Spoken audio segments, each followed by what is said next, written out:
మీ EC ఫామ్లో 30 నుండి 40 రోజుల వయస్సు బ్రాయిలర్ కోళ్ళు ఒక్కసారిగా చనిపోతున్నాయా? పీఎం చేసినప్పుడు పొట్టలో పసుపు రంగు నీరు కనిపిస్తుందా?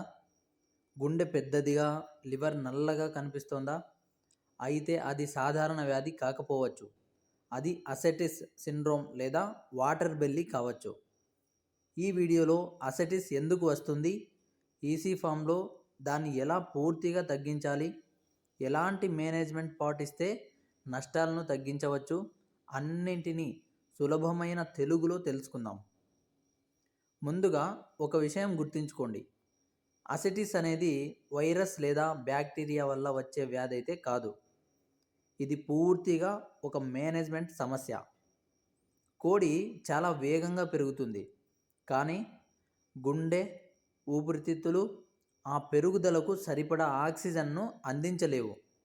దీనివల్ల గుండెపై ఒత్తిడి పెరిగి చివరికి పొట్టలో నీరు చేరుతుంది. అందుకే దీనిని వాటర్ బెల్లీ అంటారు. ఫస్ట్ ఆఫ్ ఆల్, వెంటిలేషన్ అనేది చాలా ముఖ్యం.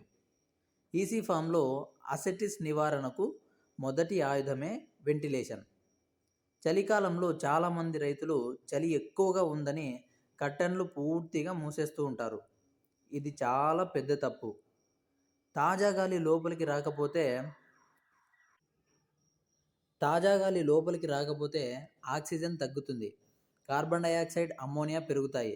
దీంతో కోళ్ళ గుండెపై ఒత్తిడి పెరిగి అసెటిస్ వచ్చే అవకాశం ఎక్కువగా అవుతుందన్నమాట. అందుకే చలికాలంలో కూడా మినిమం వెంటిలేషన్ తప్పనిసరిగా ఉండాలి.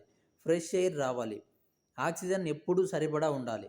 సెకండ్ వచ్చేసి స్టాకింగ్ డెన్సిటీ. ఒక షెడ్లో అవసరానికి మించిన కోళ్లను పెట్టకూడదు. ఎక్కువ కోళ్ళు ఉంటే ఆక్సిజన్ కోసం పోటీ పెరుగుతుంది, వేడి ఎక్కువ అవుతుంది, అమ్మోనియా పెరుగుతుంది, స్ట్రెస్ కూడా పెరుగుతుంది. దీంతో అసెటిస్ వచ్చే అవకాశాలు మరింత పెరుగుతాయి. కాబట్టి కంపెనీ సూచించిన స్టాకింగ్ డెన్సిటీ తప్పనిసరిగా పాటించాలి.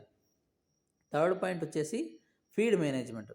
మొదటి 2 వారాల్లో కోళ్ళు చాలా వేగంగా ఎదుగుతాయి. ఈ సమయంలో అధిక ఫీడ్ తీసుకుంటే శరీరం వేగంగా పెరుగుతుంది, కానీ గుండె, ఊపిరితిత్తులు అంత వేగంగా అభివృద్ధి చెందవు. అందుకే కొన్ని కంపెనీలు ప్రారంభ దశలో కంట్రోల్డ్ ఫీడింగ్ను పాటిస్తాయి.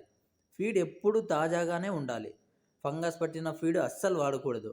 ఫీడ్లో న్యూట్రియంట్ బ్యాలెన్స్ తప్పనిసరిగా ఉండాలి. ఇక ఫోర్త్ పాయింట్ వచ్చేసి నీటి నిర్వహణ.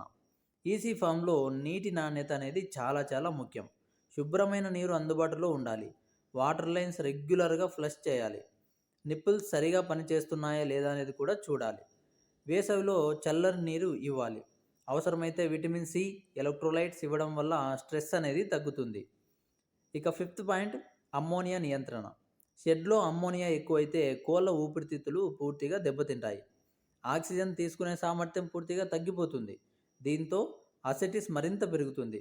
కాబట్టి లిటర్ ఎప్పుడు పొడిగా ఉండాలి, తడి లీటర్ వెంటనే తొలగించాలి, లీక్ అవుతున్న నిప్పులు సరిచేయాలి. ఇక నెక్స్ట్ 6th పాయింట్ వచ్చేసి ఉష్ణోగ్రత నియంత్రణ. బ్రూడింగ్ సమయంలో సరైన టెంపరేచర్ అనేది చాలా ముఖ్యం. అధిక చలి లేదా అధిక వేడి రెండు స్ట్రెస్లు పెంచుతాయన్నమాట. స్ట్రెస్ పెరిగితే ఆక్సిజన్ అవసరం కూడా పెరుగుతుంది.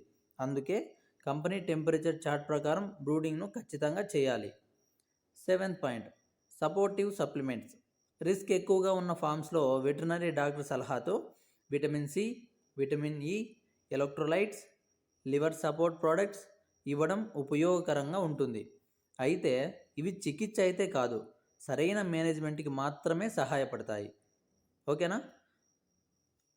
గుర్తుంచుకోండి, అసెటిస్ వచ్చిన తర్వాత చికిత్స కంటే రాకుండా నివారించడం చాలా సులభం.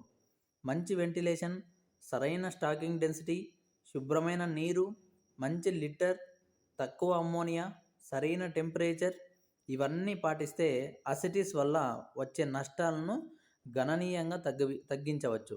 ఈ వీడియో మీకు ఉపయోగపడితే తప్పకుండా లైక్ చేయండి. ఇలాంటి easy farm management, poultry diseases, practical tips కోసం మా ఛానల్ను ఖచ్చితంగా సబ్స్క్రైబ్ చేసి బెల్ ఐకాన్ అయితే ఆన్ చేసుకొని ఉంచుకోండి. ధన్యవాదాలు. మళ్ళీ మరో ఉపయోగకరమైన వీడియోతో కలుద్దాం. Thank you.